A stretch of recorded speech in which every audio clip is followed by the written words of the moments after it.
다 같이 읽겠습니다. 시작. 믿음으로 기생 라합은 정탐꾼을 평안히 영접하였으므로 순종하지 아니한 자와 함께 멸망하지 아니하였도다. 아멘. 자, 오늘 말씀을 딱 이렇게 보면요, 말씀을 보면 정말 이런 생각이 드는 제목을 딱 잡았습니다. 오늘 히브리서 강의 61번째 시간으로 배신인가 탈출인가입니다. 이 상황을 딱 보면 그렇습니다. 상황을 보면 라합이 기생 라합이 이렇게 있었어요. 그런데 여리고성이 멸망하게 된 상황입니다. 멸망하게 되는 상황인데 라합이 여리고 성 주민들의 편을 안 들고 이스라엘 편을 들어요.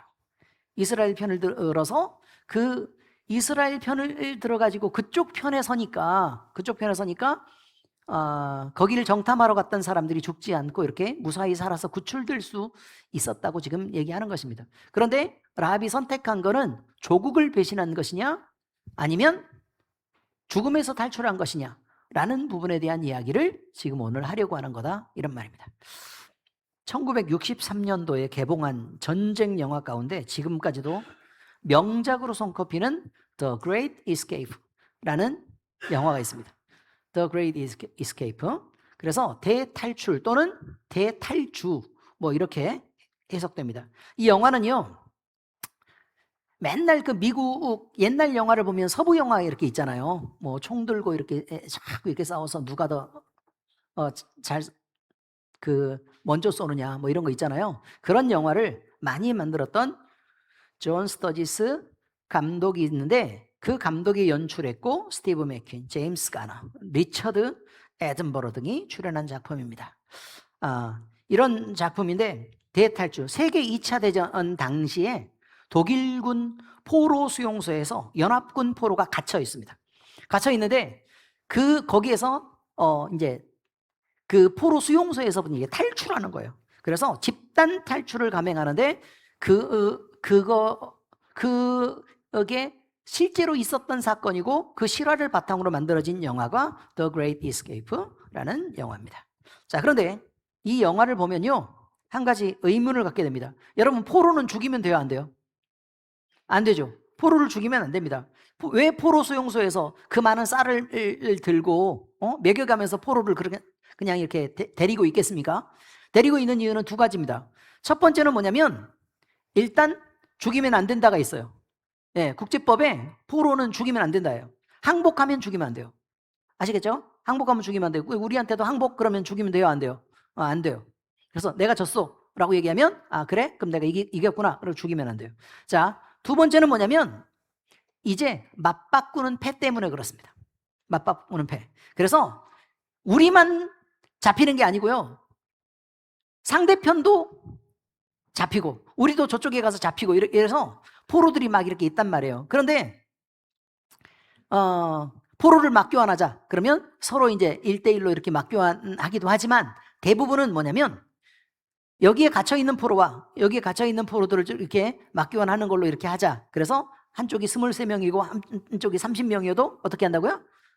그냥 교환하는 조건으로 이렇게 교환을 하기 때문에 되도록 우리가 좋은 패를 가지려 그러면 우리가 잡고 있는 게 30명인 게 유리하죠. 우리가 잡고 있는 게 23명이면 불리하죠. 그렇죠? 그렇기 때문에 더 유리한 패를 쥐기 위해서 포로는 되도록 살려놓는 것입니다. 그런데 여러분, 처음에 이상한 점이 있는 게 왜 그러냐면요, 물론 고통스럽고 힘든 포로 생활이 있긴 있는데 도대체 쟤네들은 왜 저렇게 목숨 걸고 탈출하려고 그럴까? 이거예요. 수용소 안에 그대로 있으면 죽지는 않잖아요. 그죠? 안 죽을 텐데 그러면 도망치다 걸리면 어떻게 돼요? 다 총살입니다. 그래서 죽을 가능성이 훨씬 높아지는데 왜 이렇게 탈출을 하려고 할까? 라는 의문입니다. 그런데도 탈출을 감행합니다. 왜냐하면 그들은 알고 있었기 때문에 그렇습니다. 그곳이 내가 여기에 머물러야 될까? 아니다. 이곳은 내가 머무를 장소가 아니다. 여기 있으면 고생을 하다가 죽을 수도 있다. 나는 되도록 탈출을 해야겠다. 그리고 또 전쟁터에 나가서 또 다시 잡히는 한이 있더라도 내가 적과 교전을 하면서 군인으로서 영광스럽게 그렇게 있어야 되겠다 라는 것을 알고 있었기 때문에 그렇습니다. 그래서요, 이제 탈출하는 그 영화를 보면서 이제 바라보는 입장에 따라 서로 다릅니다. 예를 들어 연합군 입장에서는 어떤 생각이 들어요? 야, 용기 있게 충성스럽게 탈출을 해가지고, 그래서 이 전쟁에서 조국을 위한 충성심을 그렇게 보여주는 거구나 라고 생각하는 쪽이 있지요. 그런데 반대편에서는 어떻게 생각하겠어요? 저 포로 죄인들이 어떻게 한다고요? 나에게서, 내가 잡고 있는 내 세력권 아래서 도망을 가? 그럼 내가 저것을 죽이고 말아야지 라는 생각을 분명히 하게 될 거다, 이런 것입니다. 그래서 어느 편을 따르느냐에 따라서요, 때로 충성이 되기도 하고 때로는 배신이 되기도 하는 그런 상황들을 얘기하기도 하는 것입니다. 그래서 과연 배신을 하는 거냐 아니면 탈출하는 거냐, 이것입니다. 오늘 본문을 통해서 만나는 라합도 마찬가지였습니다. 여리고성의 기생인 라합이요, 이스라엘을 돕습니다. 그럼 우리 입장에서 생각할 때는 완전 친일파입니다. 일본이 그냥 뚫고 들어오라고 그냥 자리를 열어주는 것과 같은 그런 느낌을 받지 않을 수가 없어요. 그리고 성경을 읽을 때마다 여러분은 그런 생각 안 들었어요? 라합이 그쪽 편을 들어? 그냥 무작정 이스라엘 편을 들면 그럼 여리고성 사람들은 그럼 다 죽으라고? 이런 생각이죠. 그래서 자기가 살던 성도 버렸고 또 왕도 속였고 또 적국을 도와주기까지 했던 이 사람이 바로 라합인데, 라합에 대해서 성경의 평가는요 전혀 다르게 평가하고 있다고 말합니다. 히브리서는 그녀를 배신자다라고 부르지 않고 믿음으로 행한 사람 라합이라고 기록하고 있습니다. 그래서 말씀을 보면 이렇게 되죠. 믿음으로 기생 라합은 정탐꾼을 평안히 영접하였으므로 순종하지 아니한 자와 함께 멸망하지 아니하였도다, 이런 표현을 써요. 여러분, 라합은 과연 조국을 배신한 사람입니까? 아니면 멸망하는 여리고를 벗어나서 하나님의 나라로 탈출을 감행한 사람입니까? 우리의 구원은요, The Great Escape입니다. 자, 성경 말씀을 함께 보겠습니다. 믿음은 무너질 여리고에서 탈출해야만 하는 것입니다.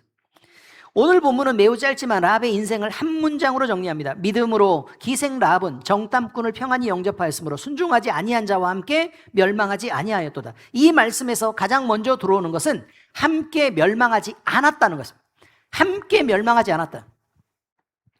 히브리서 기자는 라합을 소개하면서도 그의 직업도 출신도 과거의 죄도 먼저 말하지 않습니다. 오히려 그가 멸망하지 않았다라는 사실을 강조합니다. 왜 그랬을까요? 그 이유는 여리고성이요, 라합의 선택에 따라서 지켜질 수 있는 것이냐 아니면 지켜줄 수 없는 것이냐, 이 말이에요. 예를 들까요? 일본에요 어마어마하게 큰 해일이 몰려오고 있었습니다. 해일이 몰려오고 있었어요. 그런데 여러분, 그 땅을 버리고 도망을 가려고 하는 사람들도 있었고, 그냥 여기서 차라리 나는 움직이기 힘드니까 나는 차라리 여기서 죽을래 라고 생각해서 그 자리를 지키고 있었던 노인들도 있었습니다. 아니, 실제로 그래요. 노인들이 움직이기 힘드니까 그냥 해일이 뻔히 오고 막 사이렌이 울리고 그렇게 하는데도 불구하고 누가 자기를 옮겨주지 않으면 그냥 그래? 그냥 죽음을 담담히 이렇게 받아들이고 그냥 죽겠다라고 해서 죽은 사람이 어마어마하게 많습니다. 그럼 여러분, 무엇이 지혜로움입니까? 해일이 몰려오는데 그러면 내가 우리 집을 반드시 지켜내는 그것이 지혜로운 것입니까? 아니면 빨리 도망가서 목숨이라도 살리는 게 지혜로운 것입니까? 두 번째죠. 해일에 대해서는 그렇게 얘기한다 그 말이에요. 왜냐하면 하나님의 여리고성에 행하실 일은요, 이스라엘과 여리고와의 싸움이 아닙니다. 아시겠습니까? 다시요. 이스라엘과 여리고와의 싸움이 아니에요. 사실은 여리고성의 멸망이 정해진 겁니다. 여리고성의 멸망을 정해놓고 그래서 한번 살펴보고 와라 라는 정도가 바로 정탐꾼의 의미입니다. 정탐꾼을 도왔기 때문에 사실은 이스라엘이 여리고를 멸망시켰습니까? 아닙니다, 여러분. 왜냐면요, 여리고성이 무너지는 과정을 한번 보세요.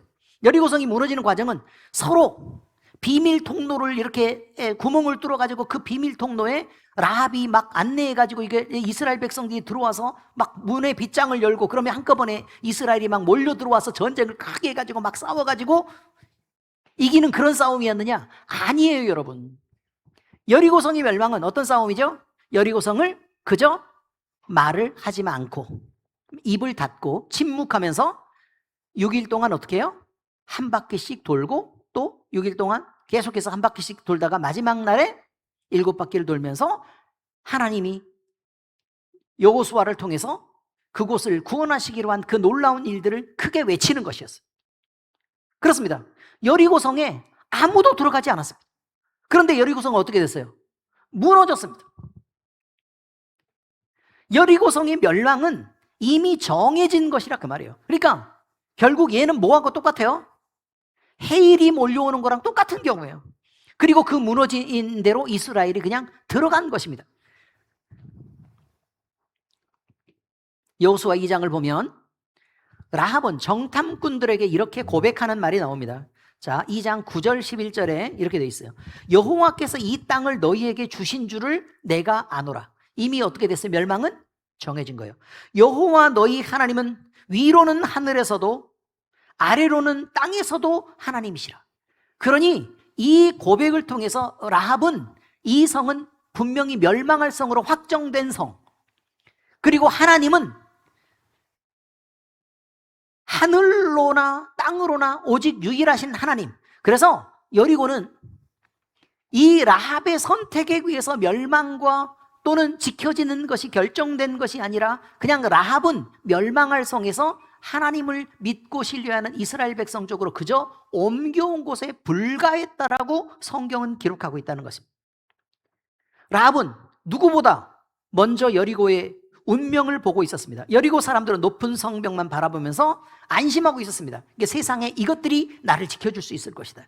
그러나 라합은 하나님의 심판이 이미 성에 임했다는 사실을 알고 있었습니다. 그래서 라합은 단순히 정탐꾼 2명을 숨겨진 것이 아니라 멸망할 세상으로부터 하나님의 편으로 자기의 삶을 옮긴 것입니다. 우리 많은 사람들이 실수하는 건 이것입니다. 하나님을 내 편으로 만들고자 하나님을 끌어들이려고 합니다. 하나님 나에게 오십시오. 지금 여러분이 선택하는 많은 상황들 속에서도 그런 것입니다. 내 상황 속으로 하나님이 들어오십시오. 그리고 내 속으로 하나님이 오십시오. 그리고 나서 하나님은 내 문제를 좀 해결해 주십시오. 이건 미신을 섬기는 거랑 똑같은 방식입니다. 라합은 그렇게 선택하지 않았다는 것입니다. 믿음이란 뭐냐? 멸망할 나, 망할 나, 죽을 나를 버리고 하나님의 품으로 뛰어드는 것입니다. 이것이 라합의 선택입니다. 그래서 성경은 믿음을 말할 때 언제나 이동을 말합니다. 이동, 옮겨가야 된다. 너 지금 그 자리에 있으면 죽어. 옮겨가야 된다 그 말이에요. 무역센터, 옛날 무역센터가 테러 당했던 걸 아시죠? 미국. 그죠? 미국의 무역센터가 테러를 당하는데 그 테러를 당할 때 그 안에서요, 자기의 부동산을 지키고 있으면 돼요, 안 돼요? 안 됩니다. 부동산 지키고 있으면 뭐 할 거예요? 무너지는 부동산과 함께 어떻게 돼요? 그렇죠. 죽을 수밖에 없는 그런 운명인 것입니다. 그래서 사람들은 그때 말했습니다. Run! 빨리 도망가라. 도망가라. 여기서 빠져나가야 된다. 안 그러면 죽는다. 그래서 사람들이 어떻게 했어요? 막 무지막지한 속도로 빨리 더 멀리 피하려고, 파편이라도 안 맞으려고 그렇게 도망을 감행합니다. 이것이 엄청 중요하다는 거예요. 하나님이 아브라함을 부르실 때요, 하나님이 아브라함을 찾아가셔서 아브라함에게 나는 하나님이다를 말씀하시고 무엇을 요구하신 것 같으세요? 너는 여기를 떠나라 라는 것입니다. 너는 여기를 떠나라. 네 본토도 여기고 친척도 여기고 아버지의 집도 여기고 너의 대대로 지켜오던 전통도 여기고 네 생각과 사고, 네가 자라왔던 모든 환경과 경험이 여기지만 넌 그것을 떠나라. 이것입니다. 이스라엘 백성들이 애굽으로부터 무슨 명령을 받았느냐? 자, 구분돼서 너희들답게 잘 살아라가 아닙니다. 너희는 예배자로 서기 위해 그곳을 떠나라였습니다. 그곳을 떠나라. 라합은 이제 여리고를 떠났습니다. 그래서 멸망에서 생명으로 옮겨졌고 어둠에서 빛으로, 또 세상에서 하나님께로 옮겨졌던 믿음의 결단을 했습니다. 베드로 사도가 바로 이것을 얘기합니다. 어떻게 말하느냐? 너희를 어두운 데서 불러내어 그의 기이한 빛에 들어가게 하신 이의 아름다운 덕을 선포하게 하여 하심이라. 자, 여러분, 우리가 지금 여기 있습니다. 우리는 이런 걸 그려볼 필요가 있다는 거예요. 우리가 지금 여기 있어요. 여기 있어요. 그런데 너희를 어두운 데서 어떻게 했다고요? 불러내어서. 그럼 불러냈다는 건 이곳에 빛을 비췄다는 뜻이에요? 아니에요. 이곳에서 어떻게 했다고요? 끌어냈다는 뜻이에요. 옮기라고 얘기했다는 뜻이라고요. 옮기라 그 말이에요. 옮겨야 된다고요. 그리고 어디로 들어가게 한다고요? 그의 기이한 빛에 들어가게 하시려고 하나님이 그렇게 하셨다는 거예요. 이것이 아름다운 덕이기 때문에 너희는 그것을 선포해라 라고 얘기합니다. 또 사도 바울은 우리 주님이 흑암의 권세에서 우리를 건지시고 주님의 나라로 옮겼다고 선언합니다. 골로새서 1장 13절에 보니까 그가 우리를 흑암의 권세에서 건져내사 그의 사랑의 아들의 나라로 옮기셨으니 라고 말합니다. 여러분, 우리는 빠졌다는 거예요. 건져냈다는 거는요, 건져냈다는 건 예를 들어 물속에 빠진 것처럼 빠져 있다는 거예요. 물속에 빠져서 우리는 숨 쉬어요, 못 쉬어요? 못 쉬어요. 숨을 못 쉰다는 거예요. 숨도 못 쉬고 너희는 죽어갈 거라 그 말이에요. 세상이 그렇다는 거예요. 세상이 녹록하지도 않고 세상이 우리 편을 들지도 않고 세상을 우리를 시원하게 해주지도 않는다고 얘기합니다. 늘 여러분 학생들은 공부하다가 지쳐가지고 저렇게 죽어가고 있고, 어른들은 돈 한번 벌어보겠다고 삶에서 지쳐서 죽어가고 있고, 노인들은 그저 건강하려고 지금 버티며 사는 것이 지금 이 세상입니다. 이런 인생들을 그렇게 그 자리에서 살지 말라고 얘기합니다. 그래서 우리 주님은 우리를 건져내려고 하는 거예요. 건져내려고 하는 거. 그러면 우리가 있는 위치에서 어떻게 돼야 돼요? 우리는 떠나야 되는 거예요. 그래서 이렇게 건져지는 것을 말합니다. 우리가 막 이렇게 갔다는 의미가 아니라 이렇게 건져졌다는 말입니다. 이해하셨습니까? 그죠? 그래서 이것을 뭐라고 얘기하느냐? 오직 은혜로 된 것이다. 이렇게 표현합니다. 성도 여러분, 오늘날도 분명히 여리고는 존재합니다. 하나님 없이도 잘 살 수 있다고 말하는 세상이 여리고입니다. 죄를 죄라고 말하지 못하는 세상이 여리고입니다. 그리고 그 죄를 지으면서도 같은 사람들을 모아서 우리가 오라라고 주장하는 그 세상이, 심판이 없다고 말하고 하나님의 권위와 하나님의 질서를 무시하는 그 세상이 여리고입니다. 여러분, 여리고로 살 때 편했을 것입니다. 왜냐하면 내 마음대로 할 수 있기 때문에. 내 마음대로 죄도 지을 수 있고 내 마음대로 하고 싶은 대로 마음대로 하면서 살 수 있으니까 그런 여리고로 살면서도 우리는 그랬을 거라 그 말이에요.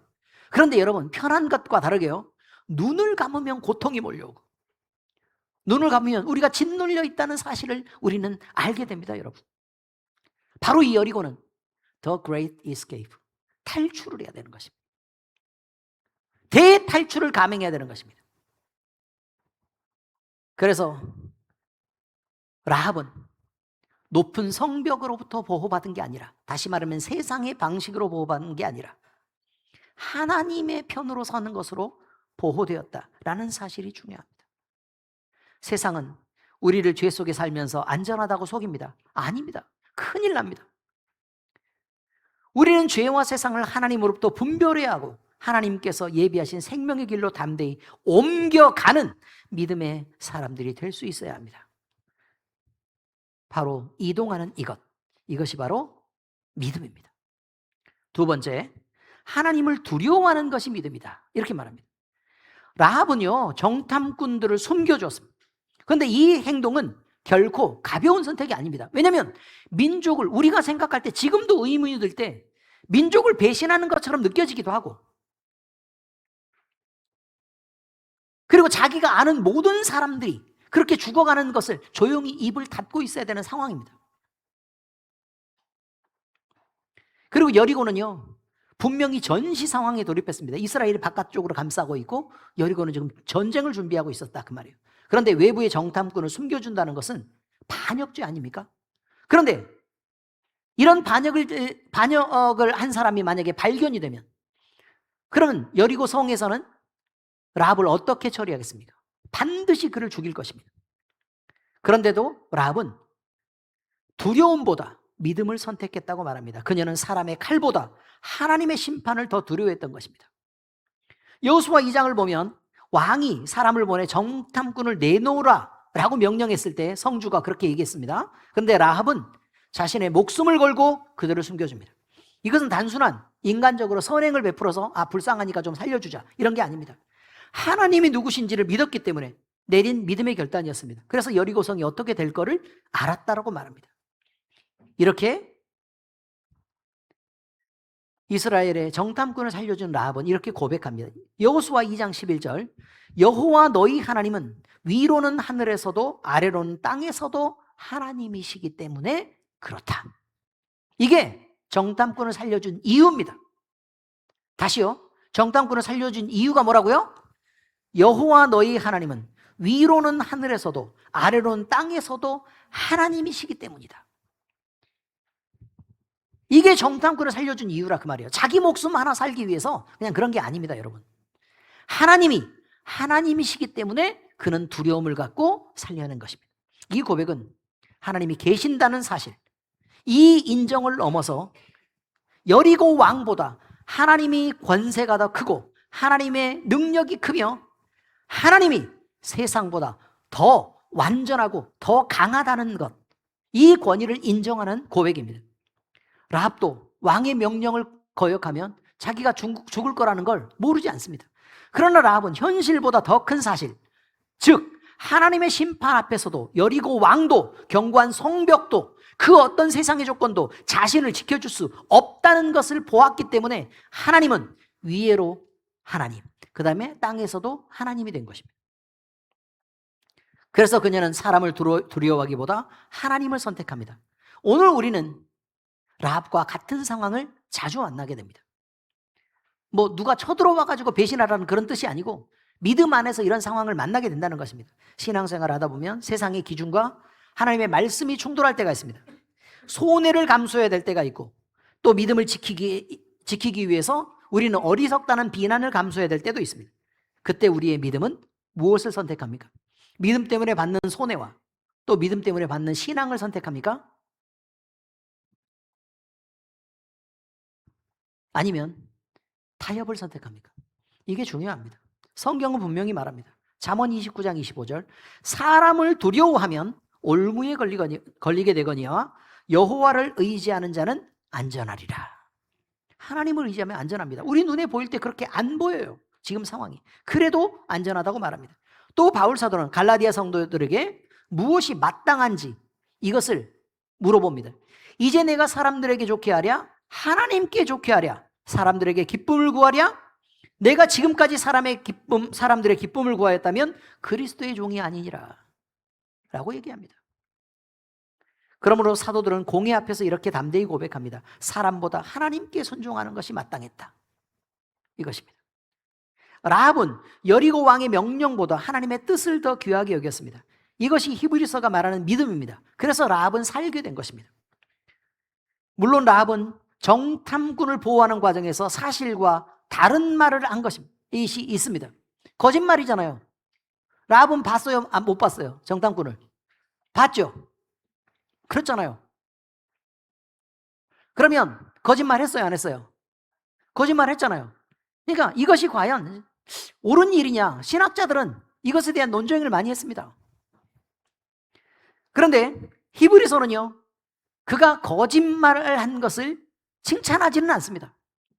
하나님께서 칭찬하시는 것은 거짓말을 했기 때문에 칭찬하는 것이 아니라 하나님 편에 섰다는 그 믿음과 그 믿음으로 행동한 것을 칭찬한 것입니다.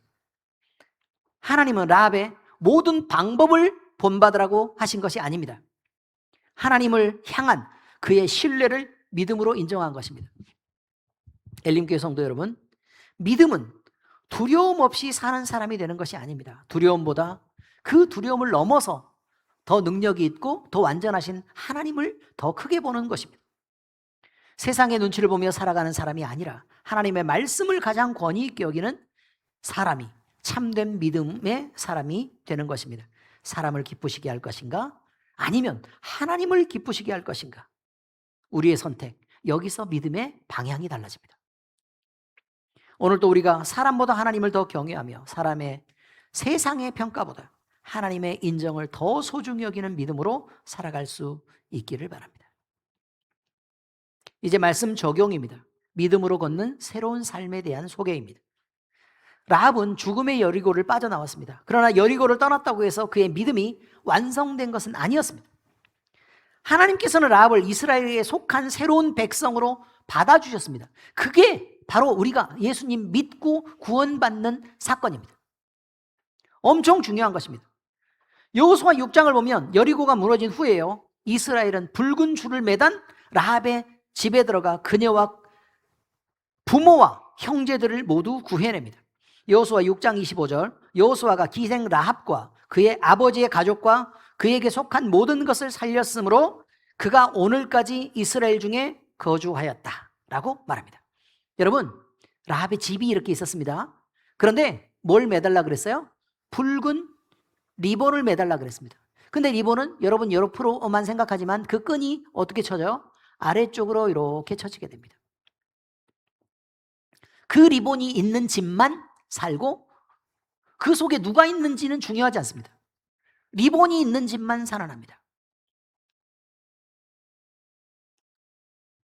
바로 이것이 라합의 구원의 방식이라는 거예요. 자, 여러분, 이스라엘 중에 거주하였다. 그러면 라합이 신분이요, 여기에서 여리고에서부터 옮겨갔다는 것을 말합니다. 그리고 이스라엘에게 속한 자가 되었다. 어디에서부터요? 여리고에서부터 이동해서 이쪽으로 왔다, 그 말이에요. 하나님께서는요, 그녀를 하나님의 백성으로 받아주셨습니다. 근데 여기서요, 더 놀라운 사실이 있습니다. 마태복음에 보면 예수님의 계보를 나열합니다. 근데 그걸 나열하면서 라합이 살몬과 결혼하여 보아스를 낳았다라고 기록합니다. 이해하십니까? 살몬은 라합에게서 보아스를 낳았다. 그러면 라합은 이스라엘 백성 중에 살몬이라는 사람과 결혼해서 그 아들 보아스를 낳았다는 거예요. 보아스. 자, 한때 기생이었던 여인, 이방 여인, 저주받을 성에 살던 여인, 그리고 멸망할 수밖에 없는 그 여인이 하나님의 은혜로 다윗 왕의 직접적인 조상이 됩니다. 그리고 마침내 우리 주 예수 그리스도의 족보 안에 이름이 기록됩니다. 이것이 하나님의 은혜라, 이 말입니다. 라합은 그저 탈출하고 끝난 게 아니었습니다. 라합은 탈출로부터 시작되어서 그의 자손 중에 누구를 낳고요? 다윗 왕을 낳고, 그리고 솔로몬도 그 안에 들어있고, 그 다음에 쭉 내려와서 누구라고요? 예수님의 계보 안에 들어있게 되는, 예수님의 조상항에 들어있는 그런 여인이 되었다는 것입니다. 여러분, 우리는 여기서 하나를 떠올리게 됩니다. 바로 붉은 줄입니다. 붉은 줄. 라합의 가족을 모두 구원했던 붉은 줄. 창문에 매달린 붉은 줄을 한번 상상해 보시기 바랍니다. 이 붉은 줄은 단순히 약속의 표시, 내가 그 집만 살려줄게 라고 하는 것으로 끝난 게 아닙니다. 그 붉은 줄은 하나님의 심판 가운데서 생명을 구원하는 표시였습니다. 위에서 아래로 매달린 붉은 줄, 그 줄은 출애굽 당시에 문설주에 발랐던 어린 양의 피를 보게 합니다. 그리고 우리의 예수님의 십자가를 떠올리게 합니다. 그리고 십자가 위에서 예수님을 못 박았을 때 흘러내렸던 그 보혈의 붉은 줄입니다. 이 붉은 줄은 모두 공통적으로 구원을 상징합니다. 베드로 사도는 우리의 구원을 말할 때 이렇게 말합니다. 너희가 알거니와 오직 흠 없고 점 없는 어린 양 같은 그리스도의 보배로운 피로 된 것이니라. 또 사도 바울도 선언합니다. 이제는 전에 멀리 있던 너희가 그리스도 예수 안에서 그리스도의 피로 가까워졌느니라. 하나님과 화평하게 된 것도, 우리의 구원을 이뤄낸 것도 다 예수 그리스도의 피로 된 것입니다. 사랑하는 엘림교회 성도 여러분, 믿음은 단순히 위험을 피하는 게 아닙니다. 그것은 하나님께서 예비하신 새로운 생명 안으로 들어가는 것입니다. 우리도 한때는 하나님과 상관없이 살던 사람들이었습니다. 그러나 예수님의 보혈이 우리를 죄와 심판에서 건져내셨고 하나님의 자녀로 삼아주셨습니다. 이것은 오직 라합이 믿음으로 매달았던 붉은 줄, 예수 그리스도의 보혈의 능력에 의한 것입니다. 그러므로 믿음의 사람은 과거에 매여서 살지 말아야 합니다. 과거는 내가 살던 옛사람으로 사는 것입니다. 이곳에서 빨리 옮겨와야 합니다. 믿음으로 변화된 새로운 신분이 우리에게 주어졌으면 그 신분으로 살아야 된다는 것입니다. 오늘 또 우리 주님의 보혈을 의지하며 하나님의 나라의 백성답게 살아가는 저와 여러분이 되시기를 우리 주 예수 그리스도의 이름으로 축복합니다. 우리는 라합을 통해 한 가지 질문을 받습니다. 라합은 정말 배신자였을까? 세상은 그렇게 말합니다. 세상이 보는 시각이 그렇습니다. 그러나 하나님은 그녀를 믿음의 사람이라고 부르셨습니다. 라합은 여리고를 배신한 사람이 아니라 무너질 여리고에서 용기를 갖고 탈출한 사람입니다. 사랑하는 엘림교회 성도 여러분, 우리는 날마다 선택의 갈림길에 서 있습니다. 세상은 여전히 여리고의 성벽이 안전하다고 말합니다. 그리고 성벽이 두터워야 우리가 보호받을 수 있다고 얘기합니다. 그러나 하나님의 말씀은 그 성이 반드시 무너질 것이라고 선언합니다. 믿음은 무너질 세상에 머물지 말라고 경고하고 있습니다. 그리고 예수 그리스도의 십자가를 붙들고 하나님의 나라로 옮겨가라고 말합니다. 여러분, 우리는 붉은색 리본을 달아야 합니다. 붉은색 리본. 예수 그리스도의 보혈을 의지하는 믿음의 선택을 해야 합니다. 그런데 그것은 누가 다는 것이냐? 내가 다는 것입니다. 내가 다는 것입니다. 내가 예수 그리스도를 붙잡고 내가 그 생명을 선택해서 내가 옮겨가는 것입니다. 그런데 하나님은 그것을 도우십니다. 믿음으로 이 리본을 달기로 선택하시는 여러분, 오늘 또 우리는 무너질 여리고를 붙드는 사람이 아니라 하나님께 속한 백성으로 살아가는 복된 모두가 되시기를 우리 주 예수 그리스도의 이름으로 축복합니다. 그리고 여러분만 사는 것이 아니라 반드시 주변에 있는 많은 사람들을 함께 살려내는 믿음의 고백을 해주시기를 우리 주 예수 그리스도의 이름으로 축복합니다. 기도하겠습니다. 하나님 아버지, 우리는 어둠 속에 죄와 사망의 권세 속에 그리고 세상이라는 이름의 성벽에 갇혀 살아가고 있었던 옛사람이 있었습니다. 그러나 아버지 하나님, 우리는 이제 라합이 선택했던 붉은 리본을 매달기로 결단하고 예수 그리스도를 선택해서 우리가 하나님의 편에 서서 오직 하늘 위에 유일하신 하나님, 이 땅을 모두 지배하시는 우리 하나님을 선택해서 우리 하나님을 경외하고 사랑하며 사는 선택을 하기를 이 시간 다짐합니다. 아버지 하나님, 우리를 붙잡아 주시옵시고 우리가 믿음으로 죽을 옛성 여리고를 떠나 새로운 생명으로 주어지는 이스라엘 백성에게 속하는 온전한 구원을 이뤄내게 하여 주시옵소서. 그러기에 아버지 하나님, 우리는 우리 스스로 선택해서 붉은색 리본을 매달고 이스라엘에게 속하는 영광스러운 믿음의 결단을 할 수 있도록 주님 우리를 도와주시옵소서. 오직 우리 주님의 도우시는 은혜를 구합니다. 살아계신 우리 주 예수 그리스도의 이름으로 감사하며 기도합니다. 아멘.